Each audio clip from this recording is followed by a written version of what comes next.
শেখ হাসিনা তার রাজনৈতিক প্রতিপক্ষ খালেদা জিয়াকে একসময় জেনারেল বেগম হিসেবে উল্লেখ করতেন। খ্যাতনামা সাংবাদিক রাজনীতিক SZM এনায়েতুল্লাহ খান তার জীবদ্দশায় একবার বেগম জিয়া সম্পর্কে ইংরেজিতে বলেছিলেন, "She is the only male in the political arena of Bangladesh full of cowards." এর মানে হচ্ছে কাপুরুষে ভরা বাংলাদেশের রাজনীতির অঙ্গনে তিনি একমাত্র পুরুষ।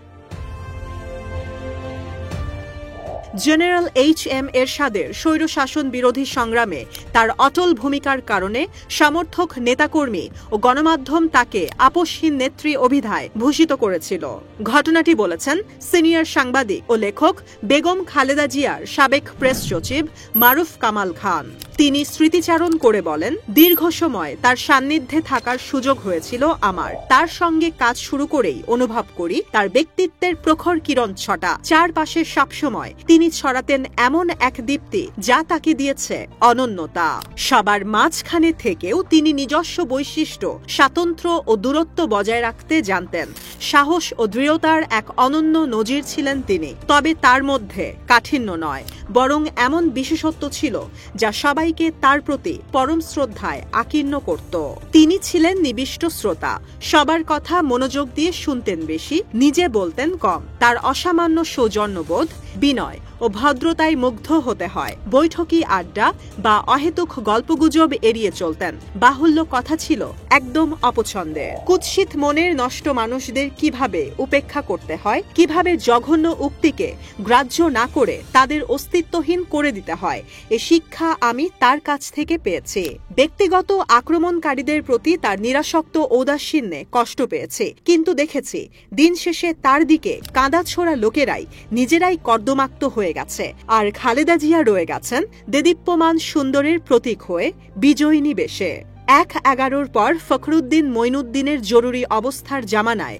খালেদা জিয়া ও তার দুই পুত্র সন্তানকে বন্দী করা হয়। তাকে রাখা হয় সংসদ ভবন এলাকায় সলিটারি কনফাইনমেন্টে। তারেক রহমান ও আরাফাত রহমান কোকোকে রাখা হয় আলাদা জেলে। কারাগারে দুজনই গুরুতর অসুস্থ হয়ে পড়েন। অভিযোগ, রিমান্ডে নিয়ে তাদের ওপর অমানসিক নির্যাতন চালানো হয়। পরে মুক্তি পেয়ে তারা উন্নত চিকিৎসার জন্য বিদেশে যান।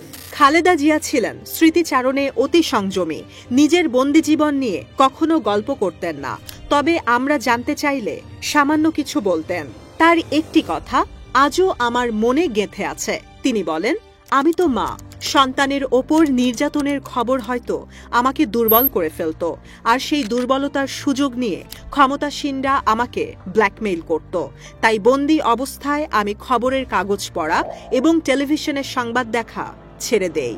জেনারেল মঈনের নির্দেশে সেনা গোয়েন্দাদের নানা প্রস্তাব তিনি সরাসরি প্রত্যাখ্যান করেন। বলতেন, "বন্দি অবস্থায় আমি কোনো আলোচনাই করব না।" প্রধানমন্ত্রী শেখ হাসিনা একবার গণভবনে প্রেস কনফারেন্স করছিলেন। সাংবাদিকেরা তাকে উস্কে দিচ্ছিলেন খালেদা জিয়া সম্পর্কে কুরুচিপূর্ণ মন্তব্য করতে। তিনি একের পর এক আজে বাজে উক্তি করছিলেন। আমি খালেদা জিয়ার অফিসে গিয়ে টিভি অন করলাম। তিনি বললেন, "বন্ধ করে দেন, তার এসব নোংরা কথা শোনার কোনো ইচ্ছে আমার নেই। খামাখা মেজাজ খারাপ হবে, জবাব দেওয়ার ইচ্ছে করবে। কি দরকার? তার ওইসব নিচুমানের কথার জবাব দিতেও আমার রুচিতে বাধে।" তার সান্নিধ্যে থেকে তার মহানুভবতা, নির্লোভতা, নিরাসক্ততা, ব্যক্তিত্ব, ঔদার্যবোধ, সংযম, ধৈর্য ও আচরণের শিষ্টতায় আমি বিস্মিত হয়েছি। তিনি প্রাতিষ্ঠানিক উচ্চশিক্ষা গ্রহণ করতে পারেননি। দিনাজপুরের সুরেন্দ্রনাথ কলেজে পড়ার সময় বিয়ে হয়ে পশ্চিম পাকিস্তানে চলে যান। জীবনের নানা অভিজ্ঞতা থেকে তিনি হয়ে ওঠেন স্বশিক্ষিত। সহজাত মানবিক মূল্যবোধ, অধ্যয়ন ও আত্মপ্রচেষ্টায় অর্জিত জ্ঞান তাকে করেছে অনন্য। তাই আমি সবসময় তাকে বলেছি বিস্ময় মানবী। শেখ হাসিনা ক্ষমতায় এসে খালেদা জিয়ার বিরুদ্ধে একের পর এক মামলা দায়ের করেন, যার অধিকাংশই ছিল বানোয়াট। আলাদা আদালত বসানো হয় বকশীবাজারের আলিয়া মাদ্রাসায়। তাকে ঘন ঘন হাজিরা দিতে বাধ্য করা হয়, অথচ হাসিনা কখনো ব্যক্তিগতভাবে আদালতে হাজির হননি। শেখ হাসিনা বিচার বিভাগকে নিয়ন্ত্রণ করে সাজানো রায় নিশ্চিত করেন। আপিল বিভাগের চূড়ান্ত রায়ের আগেই নিম্ন আদালতের রায় কার্যকর করেন। ফলে খালেদা জিয়াকে অবিচার করে জেলে পাঠানো হয়। 2 বছরের জেল জীবনে তাকে পছন্দের কোনো হাসপাতালে যেতে দেওয়া হয়নি। পিজি হসপিটালের ডাক্তাররা বলতেন বড় কোনো রোগ নেই, অথচ স্বাস্থ্যের দ্রুত অবনতি ঘটতে থাকে। পরে বাসায় গৃহবন্দী অবস্থায় চিকিৎসার সুযোগ পেলে ধরা পড়ে তিনি লিভার সিরোসিস সহ নানা জটিল রোগে আক্রান্ত। প্রশ্ন উঠেছে, কারাগারে থাকাকালীন অবহেলা, ভুল ওষুধ বা বিষ প্রয়োগ কি এই রোগের কারণ?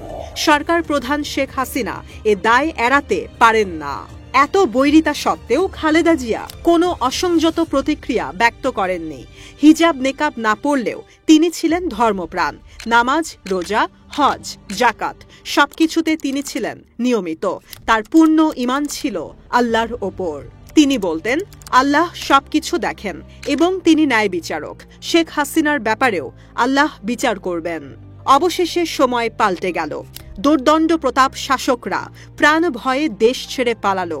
ভারত ছাড়া অন্য কোনো দেশে আশ্রয় মেলেনি শেখ হাসিনার।